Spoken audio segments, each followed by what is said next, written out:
Hello, everybody. Welcome back to the channel. I'm Sean Davis. Make sure you guys hit that thumbs up button and subscribe here to the Sports Highlight Show's YouTube channel. I got a bunch of great draft content, off-season content. The NBA Finals just happened, or Game 1 at least just happened at the time of this recording. You'll be expecting some film breakdowns from me as well throughout that series, but that's not what we're here for today necessarily.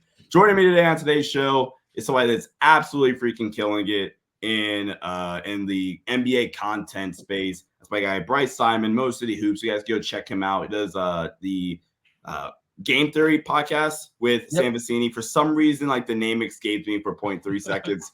But my guy Bryce, thanks so much for hopping on. Long time coming, and yeah, nice to have you on. Nah, Sean, thank you, man. We connected through Lakers Nation stuff with Trevor and all of that, and we just connected, started talking, and we share this love for the NBA draft. So you're absolutely right. It was time to get together and do this officially over the wavelengths instead of just in DMs or whatever. So I'm excited to get into whatever prospects we need to get into today. Yeah, absolutely. I think our first interaction was you tuning into a live show. You're like, dude, these comments are nuts. Like, oh. Bro, like I had to leave because I was getting mad, and I was literally just watching. Like, I mean, obviously, listen, I like the NBA. I do a Pistons podcast. That's why this is behind me. I'm not even necessarily a Pistons fan. That was just my start into the content creation world, and then it's gone from there. So it's not like I'm a Lakers fan. I'm not a Lakers hater. I literally don't care. I just like watching basketball. Yeah. And I was sitting there going, I text you and Trevor, and I was like, this is crazy. This fan base is insanity because we don't get that level of it with our lives on the Pistons Pulse, my Pistons pod. Game Theory, we get a little bit more. We got some hate for the some of the trades we did the other day in that all trades mock that we did. That's such a creative idea. Man. I need to still check it out. But I remember, I think I saw it was either you or Sam that put out the tweet saying, hey, yeah, we're gonna do each 30 team first round, 30 picks, 30 trades. I'm like, wait, what? And then the more I thought, like, that's like so freaking creative. So actually, now that you bring that up, how did that go? Like, what was the idea behind that? So listen, I will be honest. This was Sam with all the legwork. He had them all figured out. I had some things here and there, but man, like he put in a ton of work with that. And we went, I think it was a 2-hour, 40-minute marathon. I can't even remember most of them. Like, I assume you're going to ask me what we did with the Lakers pick. I don't even remember. Like, it was insanity. And what you get to is you're like, we would try to reference back to the other trades we had made to like try to make sure we were getting equal value for things. So it was like, okay, we traded Darius Garland for this. So can we trade so-and-so for this? The big ones were Rockets fans didn't think we valued Tari Eason enough in a trade for Mikal Bridges. And Thunder fans thought we way undervalued Josh Giddey trading him to the Wizards. Those were the two that I've gotten the most like pushback from people, either in the comments or Twitter or whatever. Yeah. I mean, like, unless you guys said here Josh Giddey for a second-round pick, I'm not sure. It was a first-round pick this year and a second-round pick, I think, in 2025, something like that. Yeah, like that's normal. So this is what I told Sam today, because I saw somebody tweet that Bobby Marks' Josh Giddey trade was 13 this year and a future first-round pick, and including Giddey. Oh yeah, wait, no. This is Sacramento. Nope. So it's not 13. 12, whatever. 12. Yeah. Sorry. It's Utah's. Okay. So he was sending him to Utah. So that would be 10. 10. So 10 in a future first. I believe a Timberwolves future first, probably from the Gobert trade, right? For Giddey. And my immediate thought was that's way too much for Josh Giddey. And so what I told Sam, I texted Sam, I was like, we're probably in the middle somewhere, right? Like maybe a pick higher than 26 because it was the Wizards. So that was this year's pick that we were sending out. So maybe something in the later teens and a future second as opposed to a future first. Like it's probably the better middle ground. I will say, I think Giddey's more valuable to the team he's going to in a lot of these trades than he is for the Thunder. And that's what makes some of this hard. Yeah, absolutely. So if you guys checked out my episode with Cranjus Basketball, Tim_NBA on Twitter, does a bunch of great stuff. You guys know that I put Tim, and actually, Tim, I gave Bryce some warning. I appreciate it. I did not give Tim any warning. I put Tim completely on the spot. I'm going to do the same thing here with Bryce. So, Bryce, we're going to pull up our good, lucky old Basher. Almost says spot track. I'm thinking salary capper for some weird reason. Great website. Great website. Good resource. Good resource. Like nothing necessarily wrong with it. So let's see. All right, cool. So we are going to pull up Basher. And I'm going to put you on the clock, Bryce. All right. So it is going to be side out of bounds. Let's use the Pistons. Why don't we? Side out of bounds. You're down 2. There's 3 seconds left. What are we going with here? Well, okay. Walk me through this. Okay. So are we on the road or are we at home? We're at home. We're in Detroit. We're in Detroit. So I can play for the tie if I want. And with this roster and the 3-point shooting on this roster, that's probably the better play. How much time is on the clock? 3 seconds. Yeah, down 2. 3 seconds. I want to just steal the Brad Stevens play, but like that's just yeah. Can I steal winner? I don't think that's fair to do. So you know what I like is I want to get Cade going downhill. I don't know if there's quite enough time to do this. So let's put Cade back towards half court. Okay. So let's put Cade like crap on. Nope. Hold on, Sean. All right, cool. Put Cade all the way back at half court and Cade Cunningham's with CC. Yep. And then we'll have Fontecchio over in the right corner to space the floor. Yep. Simone Fontecchio over there. Let's assume Quentin Grimes is really going to shoot it this year. So we're going to put Quentin Grimes in strong side corner. Yep. Who do I want throwing the ball in? Who do I trust on this team to throw the ball in? As crazy as it sounds, I'm going to put Asar Thompson throwing the ball in. Okay. He's no longer a rookie. I think I can put him in that situation. And I'm going to put Isaiah Stewart at the 5. Okay. And where do we want to do it? Right there at the top of the key. Okay. So actually, let's do this. Let's switch Cade and let's put Cade in the backside corner and Fontecchio. We're going to set a staggered for Cade coming to the top first. I like that. Put Fontecchio in front of Stu, like right at the elbow almost. So right elbow. So we're gonna stagger for Cade coming to the top. Okay, hold on. Let's do this. Stagger for Cade. Dang, Sean. All right, stagger for Cade. There we go. We're back. Stagger for Cade. Yep. Coming towards the ball. Yep. Cade's coming to the ball. He's going to catch here. Fontecchio will now stay in the right corner. We'll get it into Cade. Stu is then just going to reverse and immediately give Cade a ball screen going back to his right with Fontecchio cleared in the right side corner. Yep. And so now try to get Cade downhill with his right hand. I would either have Stu roll or Stu may pop in case they put 2 on the ball. And we could quickly hit a pick and pop with Stu, who has shot it better. Like that's the best option for a pick and pop big on the Pistons.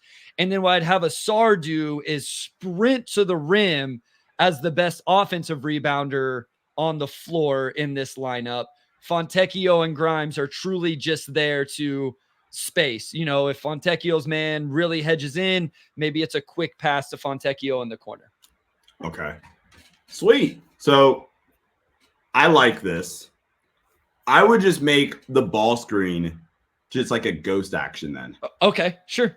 And see if you can like maybe try to get X5 to try to stay, and then maybe you can really get or like best case scenario obviously is X5 they think it's a screen, and normally like you're taught to just switch in these situations like clocks down to we can get like Cade attacking somebody that's kind of off platform downhill to the rim. Yep. What I like here is Cade loves to operate in the mid range right now. So this, I'm hoping I can, you know, like at 3 seconds, he may not be able to get all the way to the rim, but maybe he can at least get to the elbow and knock down that shot. If I had time, another thing I love to do is back screen guys. So like maybe Stu slips out of this, and if they're playing hard on the ball, he goes and sets a back screen on Asar's man, and we get Asar screaming to the rim off a back screen. I just don't know if there's time to throw it in, come off that, get a SAR to the rim.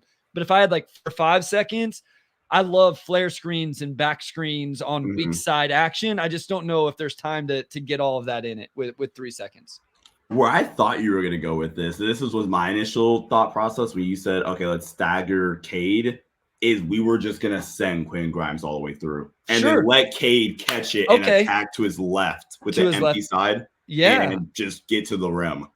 Now, or again, pull up, but ideally we're saying Cade get to the rim. Please. No, I like that as well, where you get Grimes out of the way and Cade is able to curl off this. Yeah. Now, for that to work, you would be telling Grimes in the huddle, hey, Quinn, before like this even happens, you would have to go. You have to get out. Yep. You have to get out right away. Yeah. The other guy that I think if Cade isn't going to touch the ball, the other guy really is Jaden Ivey, because Jaden Ivey is lightning. Like, for all of his flaws, just getting Jaden Ivey the ball downhill, you know, aggressively is something he can do. The action I don't think you can do it with 3 seconds, is putting, the guy on the other side of the floor and just sprinting him towards the basket and giving him like a flat ball screen. And I mean, I just think that puts defenders in a real tough spot. I just don't think you can get Cade the ball, 50 feet from the basket and expect him to get a good shot in 3 seconds. Ooh. Okay. So I just came. I'm sorry. I know we were getting into the draft. I have one small idea. I'm very curious what you. No, let's do it. Like, I never get to do this stuff, so we can do this as long as you want. So the first thing I think of now is, oh shit, what if we don't get Cade the ball? Yeah. This is the scenario like where if we're running Quinn and Grimes through, just go twirl action. Yeah, yeah. Where like, okay, Cade goes through, Cade doesn't get it, Cade just goes all the way through. And Simone comes. Yeah. And honestly, like, people will laugh at this, but Simone getting a catch and shoot 3 from the top of the key for this off screen, for this Pistons roster is one of the top 3 options in this situation. As this roster is currently constructed, as silly as that sounds, like, that's truly not a bad option. Yeah. So Quinn and Grimes goes all the way through. I mean, Cade comes off the stagger. Quinn and Grimes goes all the way through. Like, he's about to come off the stagger as well. He turns and flips his body to screen Fontecchio's man, and then it turns into like kind of some twirl action there. And Fontecchio gets a 3, like you said, right at the top of the key. And I will say, because I'm sure, like, if Pistons fans watch this, like, why is Duren not on the floor? I think there's value with Duren with the offensive boards, but I think Isaiah Stewart's probably a better screener right now. Like, I would just trust him a little bit more with that. And if somebody helped off, like if they put 2 on the ball and there was time to hit a pick and pop guy, I would trust Stu a little bit more to knock down that shot. I mean, what this to me is like, it kind of highlights the little amount of like real passing this Pistons team has, where I'm having to trust a Sar Thompson to throw the ball in. You know what I mean? Like, that, to like Cade to score it, or like be a primary scoring option here. So that would be the other thing. I think the other thing you could do here, what if we bring somebody else off the staggered, Cade throws it in, and then it's just a quick pitch back to him. Pitch back. And then now he's getting downhill right off that pitch back. I like the idea of that as well. And now you're getting Cade to throw the ball in. So Cade throws the ball in, and actually that's actually like a creative way to still get him downhill. You like throw in the ghost screen action with that too. Yes. So, like flip, ghost screen, get downhill. Yeah. So everything you've drawn up here, similar, but like J.I. comes off the staggered, he catches, immediately flips to Cade. Stu has turned and followed that into a ghost, and now Cade's getting downhill with his right.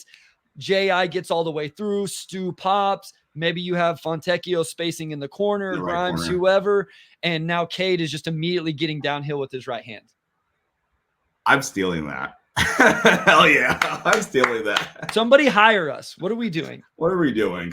Yeah, what are we doing? No, I'm totally stealing that. Hey, awesome. Here's the thing. Like, at the end of the day, if I'm actually in that situation, I'm running winner. Like, for sure. Like, we are running winner. Speaking of which, Tim, in that episode, let's see if I can find it really fast. Tim like broke down winner, and not find the episode. He didn't break down winner. He gave a really interesting wrinkle to winner, which I'm curious. So we're using the Lakers roster here. Okay. It's D'Lo.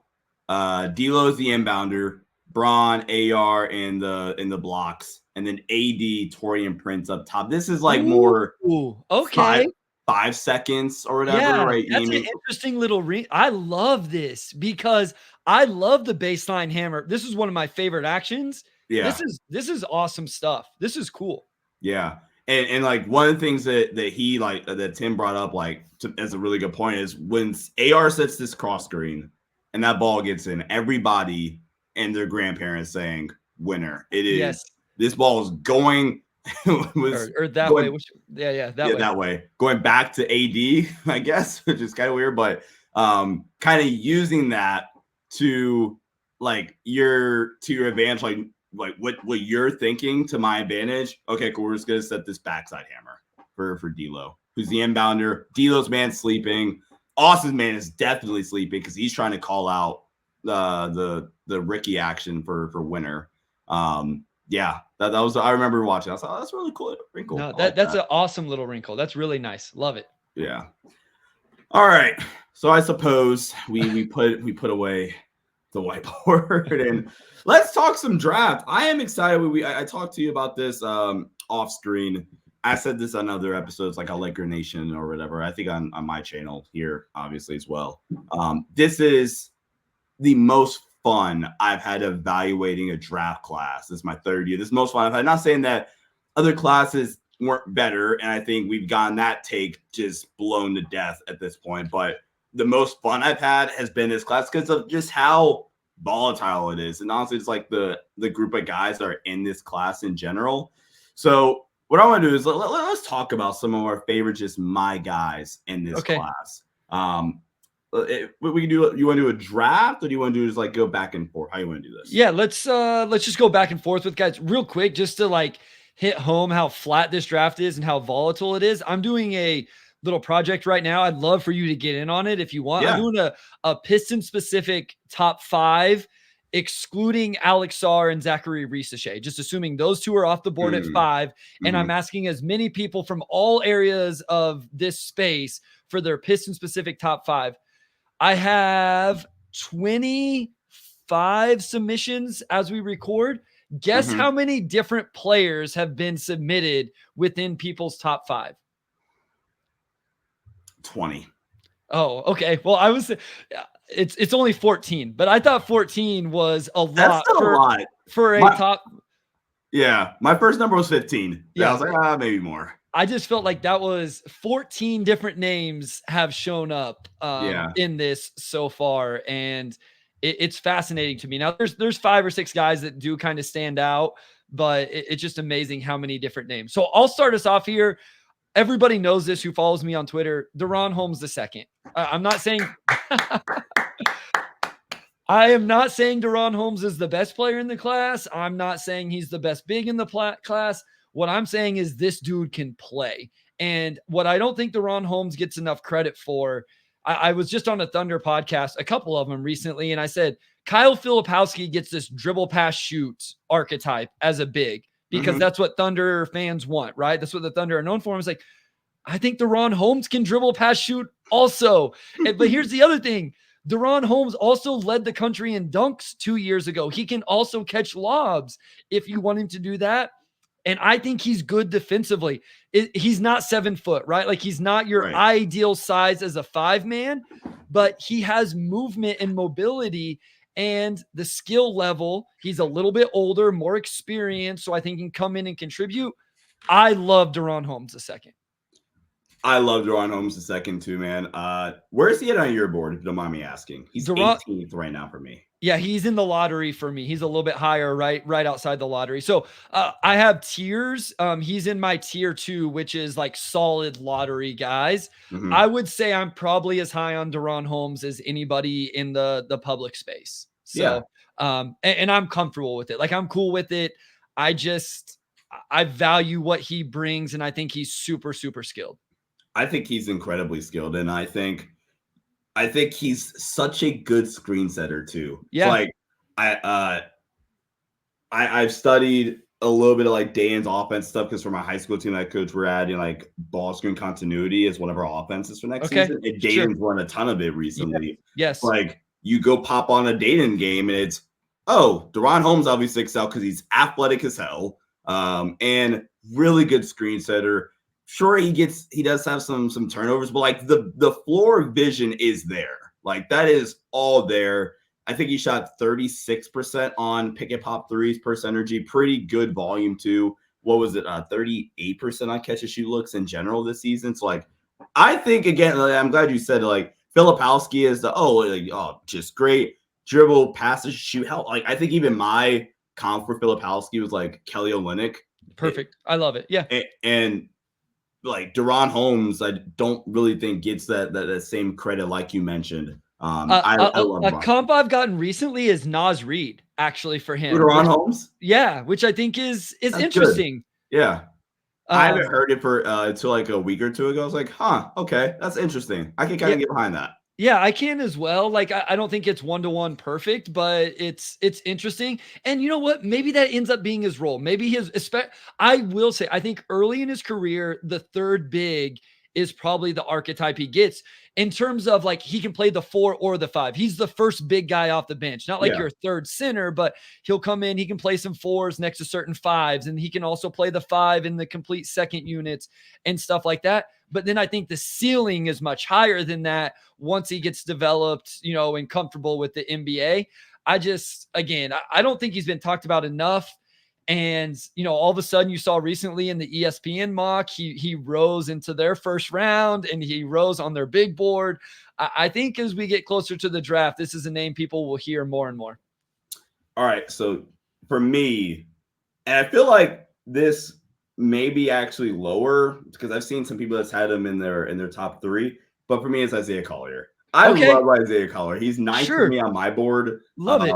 And I think one of the most impressive things for me, at least, when watching Isaiah Collier is for a young player in general, to go through what he went through at the beginning of the year, where USC sucked and they had won by ultimately not being good in general, but he had a really rough first half of the season or pre-injury, right? He gets injured, just not playing well. And then, like you said, you go through like the mental, like mind, like screw over, if you will, that like, oh crap, now I'm injured too on top of all this other stuff, just not like going how I intended on going.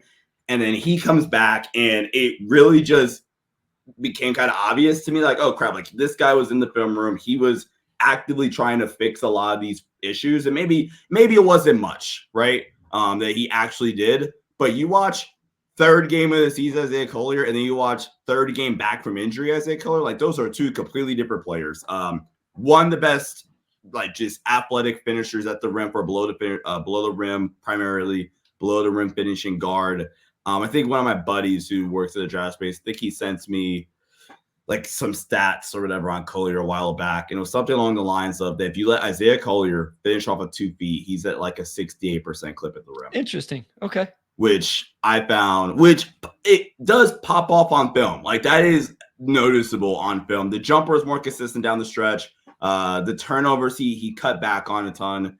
And I think you saw defensive upside. I don't think he'll ever be like a great defender, but like there's moments where it's like, oh, okay, this guy is not going to be a turnstile defensively. So I like him a ton. And I know Laker fans think like the fit isn't there. Bring us to Lakers for a second. In my opinion, it'll be a travesty if he's at 17 not to take him. Why do they think it's not a fit? I think rim pressure and somebody that can break down the defense is exactly what one of the things the Lakers absolutely need, is it not?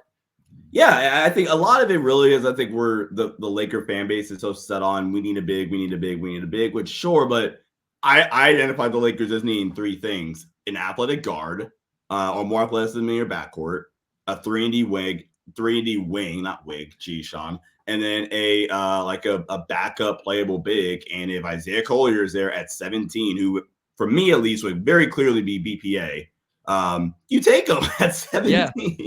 No, I agree. Listen, I have Collier a little bit lower, but I will tell you this. I think of all the things you said, the most impressive was that he came back after injury and played. It would have been easy for him to punt on that season because you said that USC team was going nowhere. That was not a great situation, a great team this season. I mean, talented, but just couldn't figure it out and put it all together. Right. I do think he can touch the paint. I'm with you. I love that you said there's some upside defensively, like just his body and some of the things I've seen him do. I'm like, this dude could be really good on that end of the floor if he really bought into it. I wonder a little bit. Excuse me. I don't know that he's a guy that can play off the ball because I don't know that the jumper's good enough. Yeah. So he has to be on ball, which kind of pigeonholes him into a single archetype. I wonder sometimes how good he's going to be in like isolation and stuff like that. There were times when I would watch film and he had to go a little bit too bully ballish where he just I loved him using his physicality, but I found myself going, will this work in the NBA? Right. Maybe it will, right? Like maybe he will be strong enough to do that. And then you mentioned some of the decision making, but no, I have him like as a mid first round guy, and I think he's insane value there. So I think probably the difference between me and you see lottery talent, take lottery in the talent. I kind of see lottery talent that I'm a little more comfortable taking in the right middle. right at the end of the lottery or middle of the first round. Yeah. No, that's absolutely fair. With Collier, what's your comp for Collier? I can't make one out for him. It's one of the few guys I'm like, yeah, I just don't have one.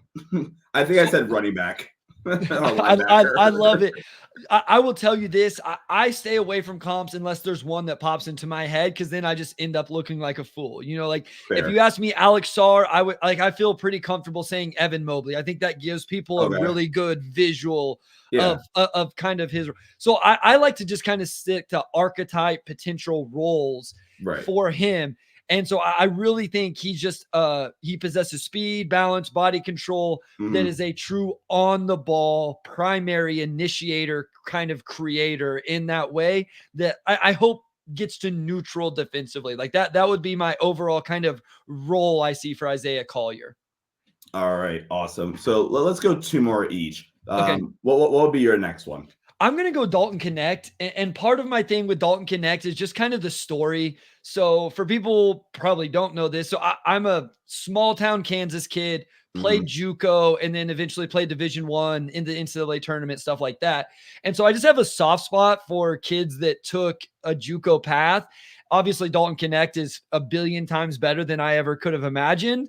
But just seeing someone take the path that he did, where he was so small in high school, what I've heard is his high school team only played zone, played JUCO, Northern Colorado, then transferred to Tennessee. I just love the path of this kid. And then he was insane at Tennessee this season, transferring up. So I think his floor is a big time floor spacer, and his ceiling is he's able to continue to get buckets at 3 levels like he has everywhere else in college. And if he hits that, like this is a real ceiling for him. The defense has to get better, Sean. Everybody knows it. Everybody talks about it, and it's fair. But I still have some. He's not your normal 23-year-old, right? Like he is taking a different path than a lot of guys. He hasn't played 5 years of high-level Division I basketball. So I give him a little bit more pass in terms of more growth than some other 23-year-olds you may talk about in this draft. I think he is a better athlete than he gets credit for as well. 1,000%. And he showed some of it at the combine. Yeah. Listen, I didn't get onto him until after the season last year, and someone brought his name up to me. And so I went back and watched some Northern Colorado tape, and I was like, oh my, like there's some highlights there that's like insane. And so like just dunks and stuff like that. So real athlete, good physicality. I would like his hips to be more flexible. I feel like that's a big part of the defensive issues is he's not real fluid there, but there's a chance this guy like scores 20 a game in the NBA at some point in his career. So it's funny you have a Pistons background. So I did a mock draft. For one, I think that's funny. One, because I think the landing spot that everybody thinks is like, oh no, duh, is Detroit, right? So before I get to your thoughts on that, I did a mock draft maybe a few weeks back with 6 Rings to Steal, Matt on YouTube, and we went back and forth style. So I had the Pistons pick at 5. Okay. And I personally was like, you know what? Let's just trade. You're an NFL fan, I'm assuming, right? You said Yeah. you coach football. Okay. So Yeah. do you remember? I can't even recall. It would have been, I think, 2021 draft maybe, where the Eagles ultimately get Devonta Smith, right? But they Okay. trade back from 6 to 12 to ultimately get the guy that they were going to take at 6 Sure. anyway. So I was like, okay, cool. Hey, Portland, let's do a trade back 2 spots to get. And I guess maybe 7 isn't the biggest difference, but I just traded back 2 spots, maybe grab an extra second, and I still got my guy Don't Connect anyway, where I don't know, saying Dog Connect 7th pick from me and Dog Connect 5th pick. It is. It's kind of funny, right? Like, so I looked that trade up. Yeah. So what's funny about that trade? The Dolphins are the team that traded up and took Jalen Waddle, Right. and the Eagles traded back to 10 and took Devontae Smith. So, Yep. interesting trade. It's fun. Here's what's crazy. So I think the second mock we did over on Game Theory, I took Connect at 7, and I kind of took, back. huh? So No, just okay, for the okay. Blazers, just for the Blazers at 7. Right. But like, I kind of took some shit for it. Like, people like gave me crap, like, oh, that's way too high for Dalton Connect at 7, whatever. Like, listen, I don't get much right, but I was kind of early on him being a top 10 pick, I think. And then now all of a sudden, I mean, if he's there, it's like, I think that's everybody's love is to send him to Portland at 7, or like I said, I think in this, what I have going right now, Connect is like the third guy behind a couple others in this like Piston specific thing. So I think 5 could be a range for him, but I think he's definitely lottery, if not for sure top 10. Where do you have him? Do you like his game? I like him a ton. He's 12th for me, and I Okay. think that's the lowest I've had him. It's not necessarily because of him even. It's because of some like I got around I'm really high on Tristan da Silva. Like I have him like neck and neck with Dawn Connect personally. Sure. And then it took me a little bit longer to like fully buy into a Mass Buzelis.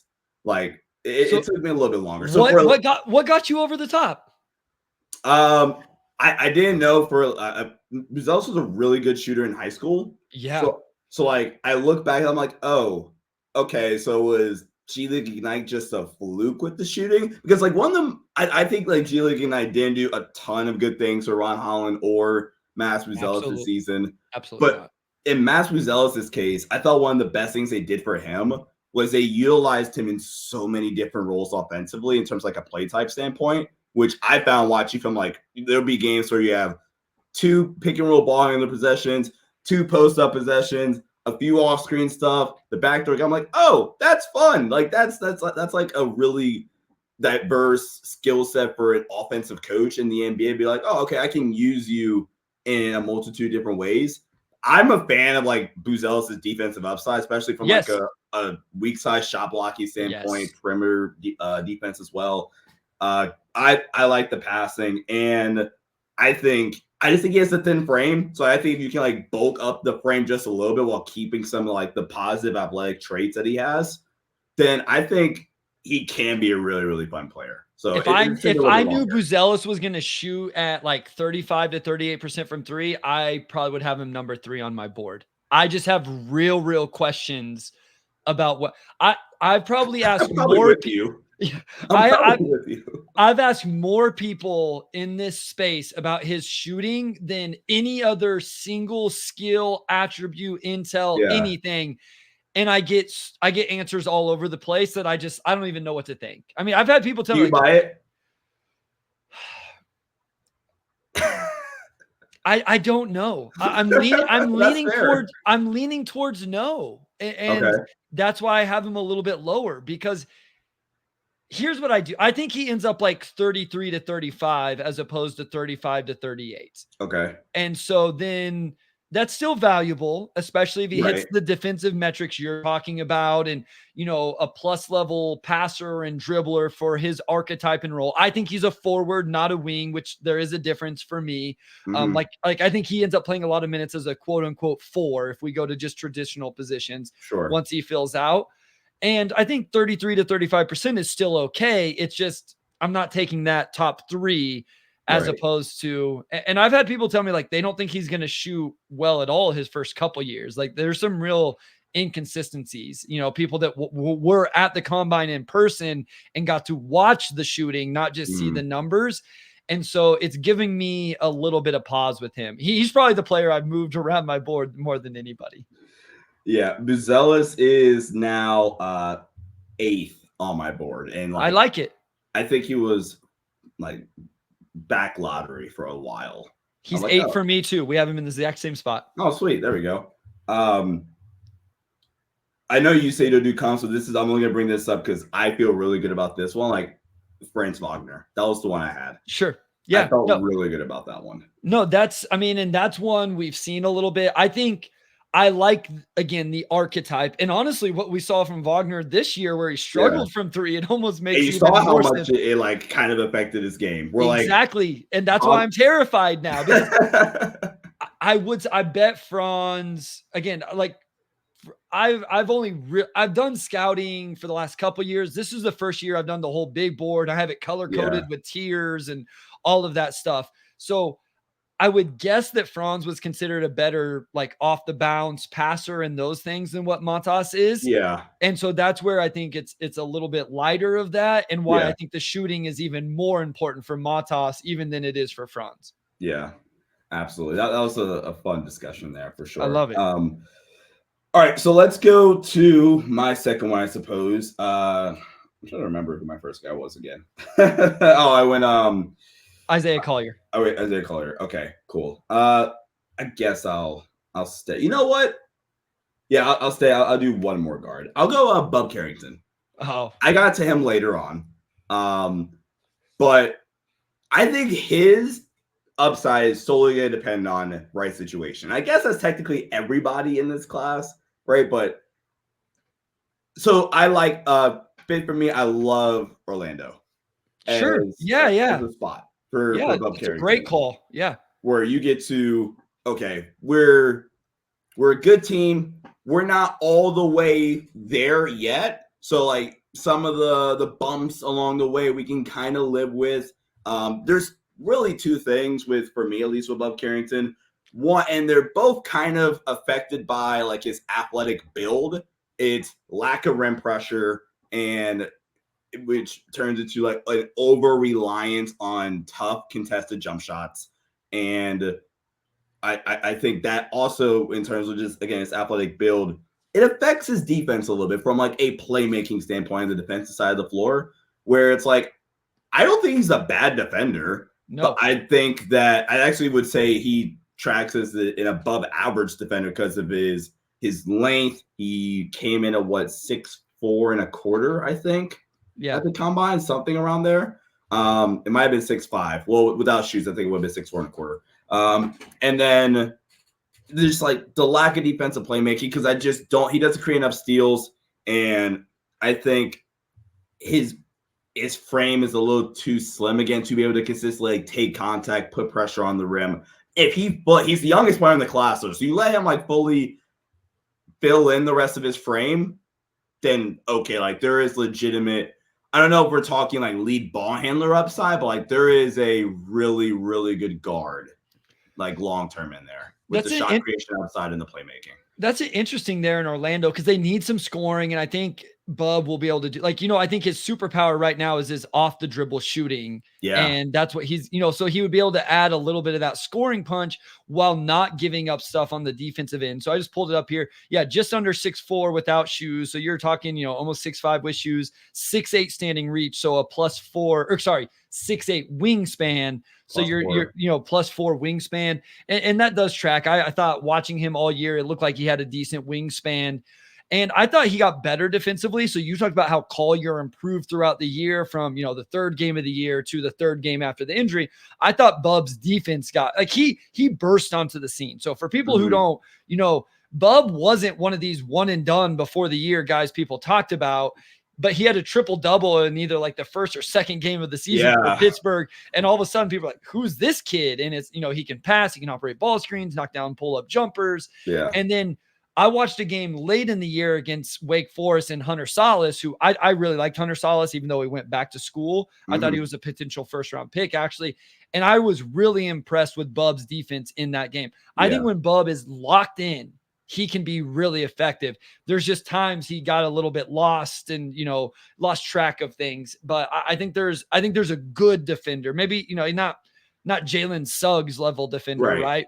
But I think there's a good defender, and putting that next to a guy like Suggs, that's good enough, because he's never gonna have to guard the primary perimeter offensive player. He just needs to be able to guard the secondary one while adding some of that scoring punch. So where do you have Bub? Because I will tell you this, Sam Vecini is there. You will find nobody higher. And he said this, Sam Vecini is going to have him in his top 10 when his next big board comes out. I thought I was on emotion. Right now, I think I have Bub tied for 16. Okay. Yeah. That's more where I have him. I have him I have Bub middle first round, maybe sneaks into the back end of the lottery. Yeah. I talked to somebody else in the draft media space, and I won't say their name because I don't know if he wants me to or not, but I was just talking to him tonight, and he said that he has him top 10 as well. It's crazy.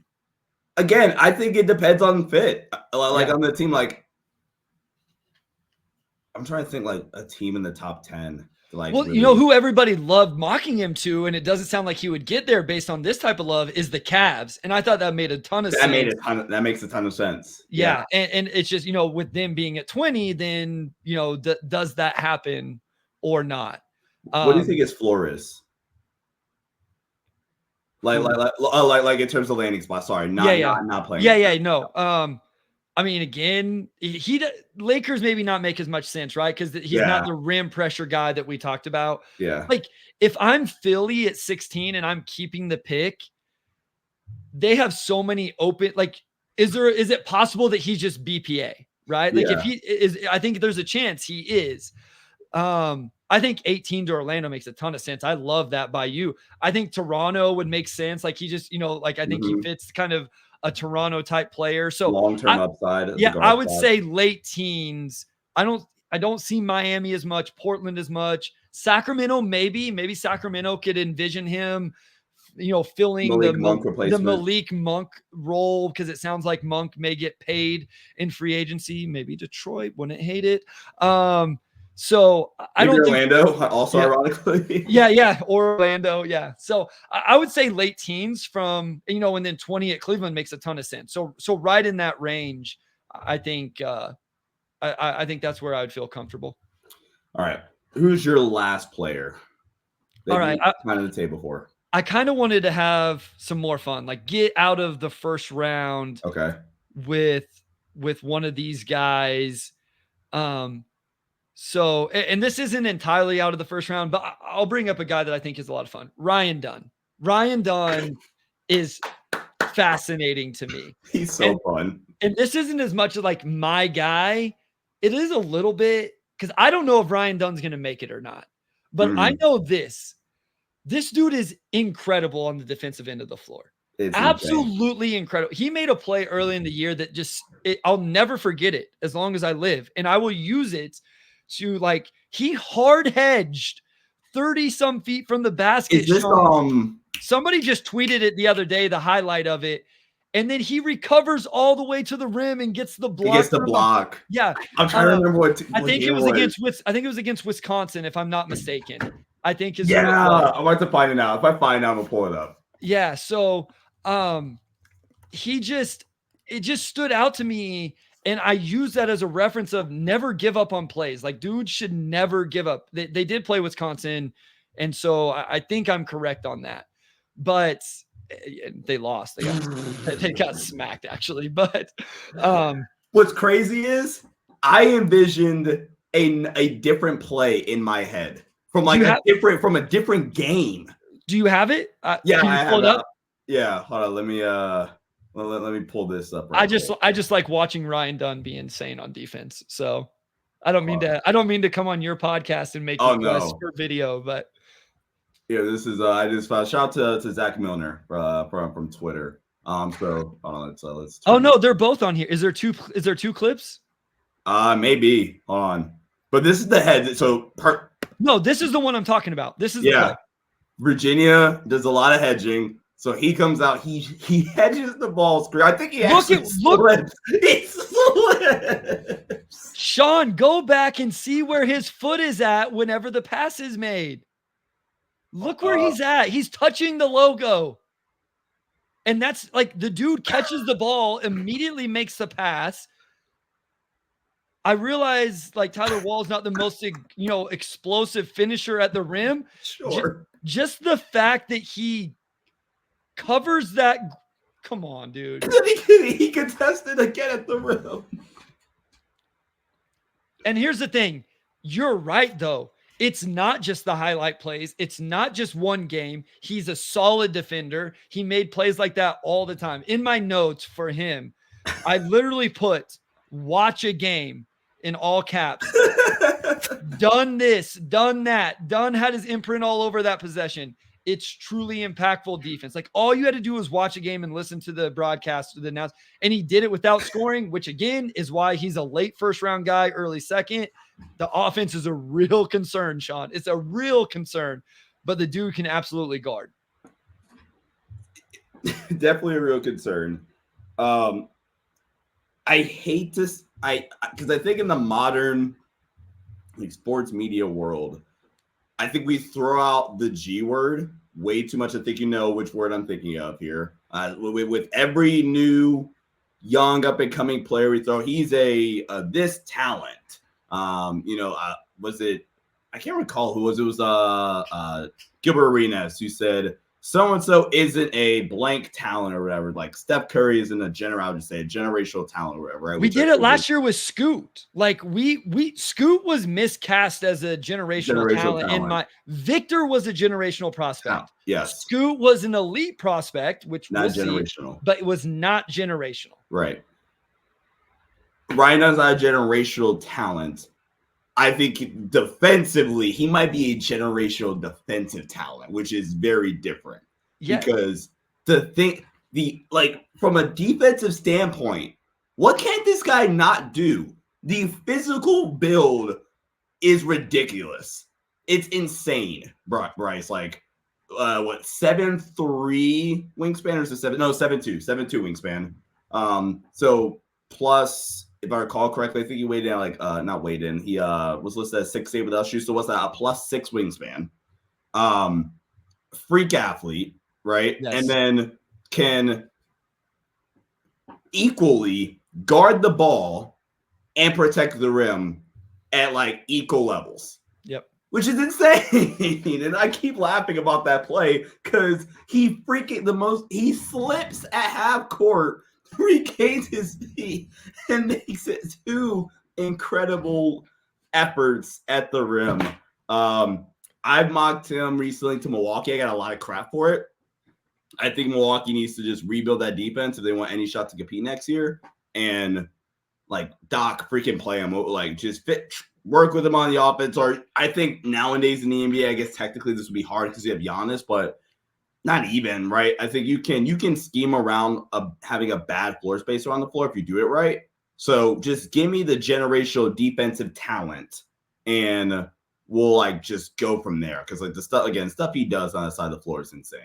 And there's physical tools. There's the way he processes the game defensively. And then it's the motor. Like he puts all of these things together with the athleticism. I've heard people mention him when you ask who's the most athletic player in the class. Ryan Dunn's name is either said immediately or is one of the on this very short list.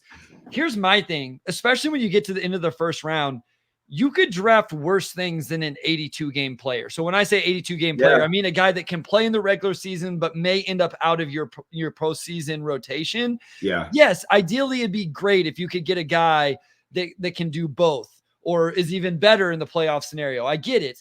But there are value to 82-game players, in my opinion. You need a 10-man rotation, 11 guys that can play, whatever it is, to get through that entire season. Injuries might happen. Not having, we talk about like Steph Curry being worn down because the Warriors, all of these guys. And so for Ryan Dunn, it's like, I think he can go play for a team, bring energy every night off the bench and those type of things and provide value in that way. And so I still value him as a end of the first round draft pick. Awesome. And then my last one, I feel like now this probably isn't, and you can definitely correct me if I'm wrong. I feel like now this is probably not the highest you've seen him anymore. But my last one, I'm going to go with is Ron Holland.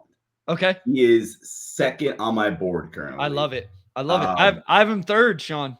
Oh, see, there we go. I promise you, I've never seen Bryce's big board before. I don't make mine public for so different there we reasons. go. So yeah, yeah. I think again, G League Ignite, I don't think did him much favors.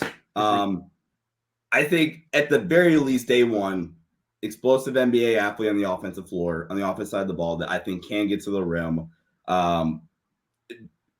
Insane, just like paint touch guy. 45% of his shot attempts were at the rim last season. He really uses his 6'6"-ish frame to his advantage at the rim. And I think defensively, day one, he's going to come in at the very least to be a good defender. We're not talking anywhere near Ryan Dunn, obviously, but like in terms of like wing stopper / point of attack defense where he can navigate ball screens, guard in isolation. I think he'll be a quality day one defender. I think the thing that's really going to help him out long term is I think he isn't as good of a finisher as he should be. I think he doesn't either fully trust or just like needs to get better and improve his offhand when finishing at the rim. And then some of the turnovers are just too sloppy.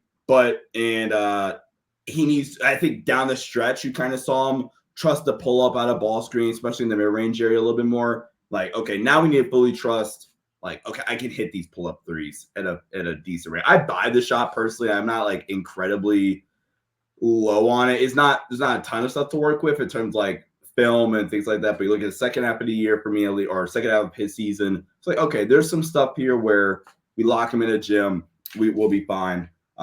So yeah, I love him. I love him a ton. Again, second on my board. I think he's going to fall, or like that's been the rumor, is that he's going to fall, and I think that's kind of absurd. And I think I saw somebody in the draft space like put something else like, yeah, we're gonna look back on this in 2 years and say, how the hell did he fall this far? Yeah, I love Ron Holland.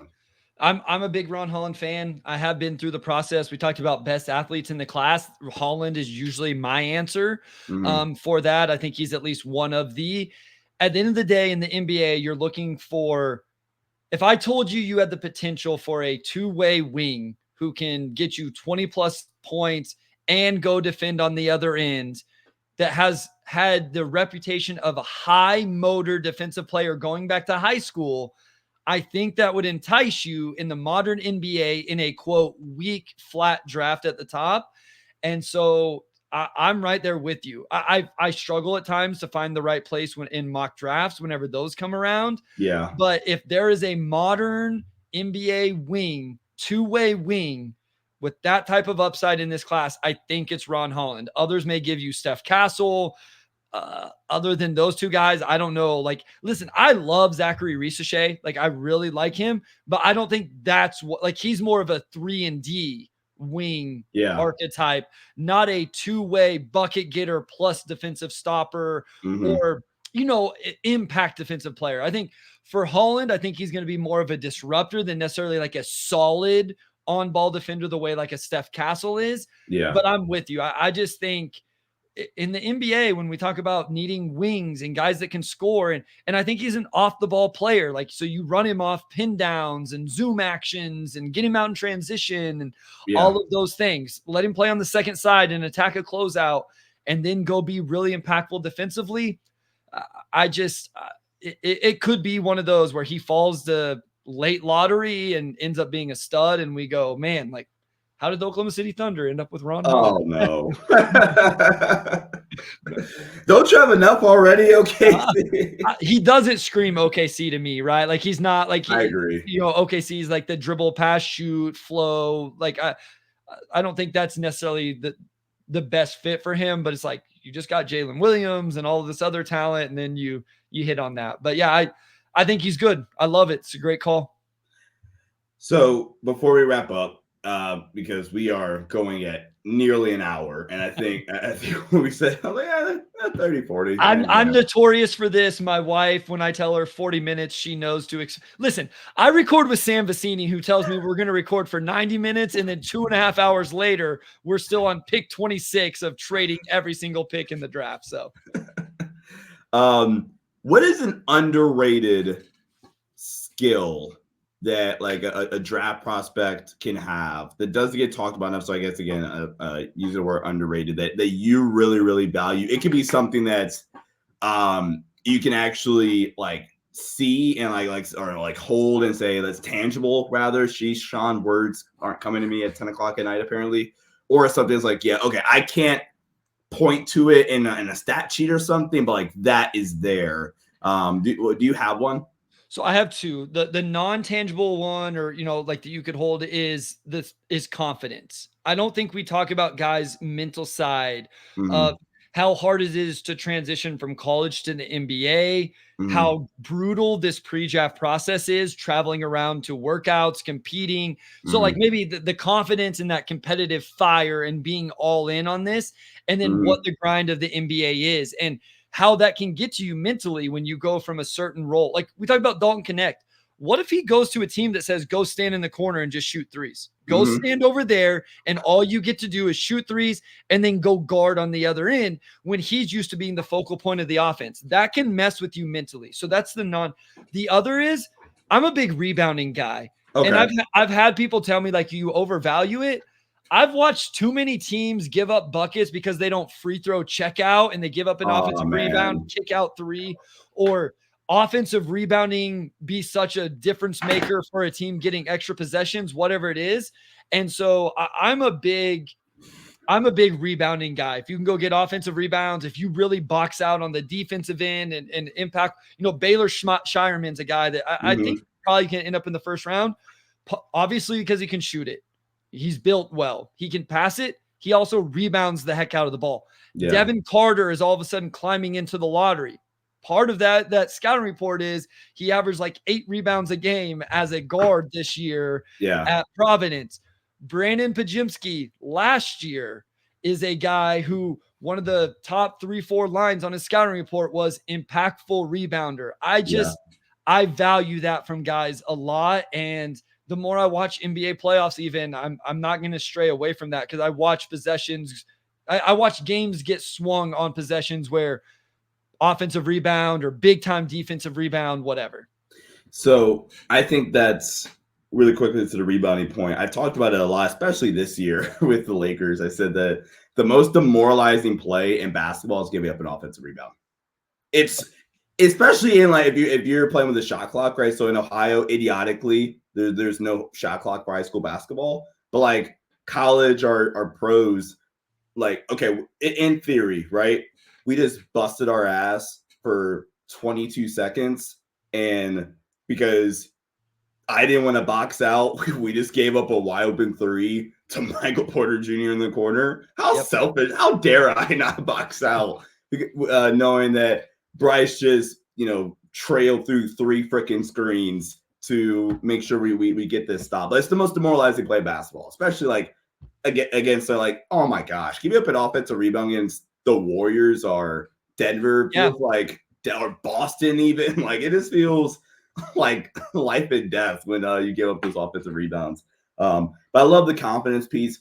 I think for me would be, and you kind of hinted at it with Ron Holland even, is I think this is such an important skill. One of the biggest reasons why, in my opinion, Dallas got this far is the ability to make quick decisions when attacking closeouts. Yeah, sure. Like it's so important that like Derrick Jones Jr. is going to make so much freaking money this season because he knows because he can attack a closeout and he can make quick decisions on the catch. Where we're going to load up on Luka, load up on Kyrie. We're going to force these role players to make decisions. Okay, PJ Washington, Derrick Jones Jr., attack a closeout, make that next pass, or finish at the rim athletically, knock or down just shoot it if you're Is it my time to take this? Is this the moment where I take it? Yeah.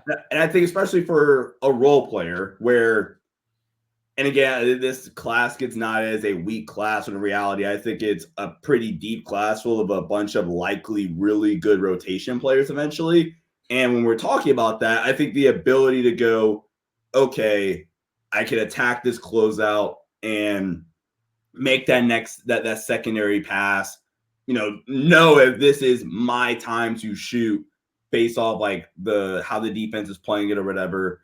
And I think that's a skill that doesn't get, from like personal experience, doesn't get prioritized enough at lower levels. Sure. Yeah. So where it's like, yeah, like that is a very, in the modern NBA where the average person is not Luka Doncic, you have to be able to freaking attack a closeout off the ball and just play quickly and not stop the possession. So I think that's a really, really important skill as well when you're evaluating prospects. No, I love it. I think that's a great call because you're right. The majority of these guys we're talking about, this is what they're going to be asked to do. They're going to be asked to play off the ball and attack. Ideally, if they're playing with a star, they're going to be asked to attack a scrambled defense. So do I swing? Do I one more? Do I shoot it? Do I attack it? Time and situation plays into all of that. And they can't let their confidence wane because they made the wrong decision the time before. They got to make the right decision on the next one. So I think that's a great point as well to evaluate.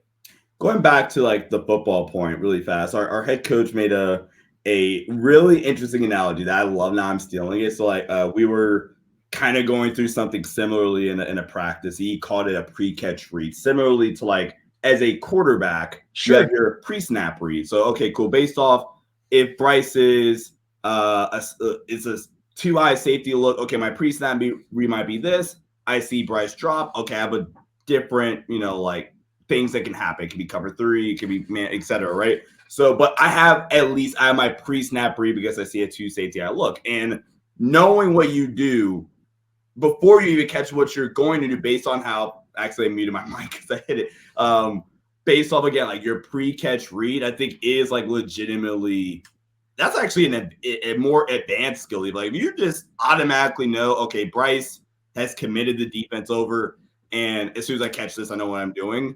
It's remarkable, honestly. I think that's again really important skill. Well, and it goes into scouts too, and understanding what the other team is. This a team that's going to, okay, if I catch on the wing and you're in the corner, Sean, and you're a better 3-point shooter than me, do I know what that team is going to do? Do they get in that one more passing window to force me to make a play? So I know I'm going to have to put it on the deck. Or is it a team that's going to commit to me no matter what, forcing me to make the one more? Or if you're a worse shooter than me, do I know they're going to close out to me because they want me to throw it to you? So like just understanding the other players on the floor, the defense, is this defender a good at closeout, or is it somebody with a lazy closeout? Who's at the rim? Like this is the factor that really comes into play. Like at the level I've coached, it's like get to the rim. There's no real shot blockers. Go score. In the NBA, if Rudy Gobert is waiting for you at the rim, you probably shouldn't drive it in there and shoot an 8-foot floater if you're a role player. So just shooting the three was probably the better decision. But if they're playing small and you're playing, let's say the Warriors, and let's say, Draymond's not in there to protect and it's just a small ball with okay, now I'm going to go aggressively attack the rim. So, you have to factor in all of these little things as you're doing it, and it changes from game to game, possession to possession, quarter to quarter. Absolutely. So last question before we get you out of here. Don't want to take too much more of your time. You've been generous as it is. Does Dallas have a shot to come back in this series? I think so. Listen, I thought they had a chance before game one. Game one made me feel like an idiot. Listen, if Kyrie is that bad all throughout the series, they're going to get swept. Yeah. If Boston shoots, like Dallas has to figure some stuff out. They got to figure out how they use their bigs with rim gravity. I thought putting Tatum on the bigs was really smart because then they could just switch it, and Dallas essentially went away from their pick and roll game, especially with those guys. If I was them, I'd put PJ Washington in the ball screen, let him short roll, hit the floater, and make Tatum either step up where then they could throw the lobs. So Dallas has to figure some stuff out there. I think they're going to have to outscore them because, man, it didn't look like Dallas was going to be able to guard Boston. That Boston team, there was a reason that they were historically good in the regular season in terms of net rating, how many games they won the East by, and all of that. So I'm still holding out some hope we get a good series, but Kyrie's got to get better, and Jason Kidd has to find some answers. Dallas has been such a fun team to watch defensively throughout these playoffs. And part of this is simply Boston couldn't miss. Yeah. But if Boston is playing like that, which like they've shown the capability to do that, I remember sitting on playback with Trevor saying, okay, yeah, I don't know what Dallas does. Yeah. Because I hate the idea. We got some suggestions like, oh, well, let's hedge and put 2 on the ball. Or like, no, I'm not giving Boston numbers advantage on the back end. And it happened a couple of times. So I'm like, yeah, see, Derek White gets a wide open quarter 3. So Sam broke that and I broke that down and we talked ourselves into it a little bit. And then we talked ourselves right back out of it. And what we decided is no, switch it and make Kristaps hit all these tough contested mid-range jumpers. Like analytically speaking, that's the shot you want to force them to make, even though he does make it at 50%. Like that's just a better shot to give up. I think so. He's still coming off injury. Still, maybe you can wear him down. Maybe the difference between him between like 10 and 16 and 16 and 3, the 3-point line is 10 percentage points. So maybe they can push him out an extra foot or 2. And then it really makes sense analytically to just say, let's switch it, make him make that shot. And then we're not giving up these 3s. So I'm curious, what was the argument for like you say you were able to talk you guys into it for a little bit? What was the argument there? Well, it wasn't that we think that they should put 2 on the ball. It just, we felt like there was a couple possessions where they could have easily navigated it and they just soft switches way too easy. Like there was one where they iced it and Hardy was over the screen and then they still switched it, which then KP went immediately to the elbow and scored. It was the one where he kind of like hit him in the face with his elbow. Yeah. There was another one where I think DJJ got over the top of the screen, looked like he was going to get back, and then they still called the switch. We just felt like we weren't saying trap it at all. Right. We just thought maybe there was some early in the possession where they could have navigated and not put themselves into scramble. So, just give them a little, make Boston think just a little bit in some of these situations. So I'm excited for game 2. I'm really, I'm hoping for a really good series. I thought this was shaping up, even from a schematic battle. I think J Kidd and Missoula kind of get a lot of crap. And I think all postseason long, they've generally like had really, really good runs. And like seeing the tactical battle this early, and I mean, obviously you would expect it, but was really, really fun. Like schematically, that was fun. And like you said, Dallas has a lot of decisions to make, primarily offensive. Like you said, like trying to figure out the rim gravity piece. It really took away Luka's like playmaking. He had 1 assist. They kind of said, Luka, go get 70, and we'll just live with it. So, Bryce, appreciate you, man. Thanks so much for hopping on. Tell the wonderful people where they can find your amazing work. Yeah, so just follow on Motor City Hoops on Twitter. I post all my stuff there. I do a couple different Substacks, one with Trevor Lane, the Basketball Bulletin. That's actually where I put all of my scouting reports. I do a couple different podcasts, a Pistons one, Game Theory, but follow Motor City Hoops on Twitter and I'll post all that on there. It's not just Piston stuff, I promise, guys. But Sean, man, I had a blast. Thank you so much. We definitely need to do it again soon. Yeah, absolutely, man. Thanks so much for hopping on, Bryce. Make sure you guys do that. Go check out all Bryce's fantastic work. One of the best in the draft space. And until next time, everybody, see ya, stay safe, and peace out.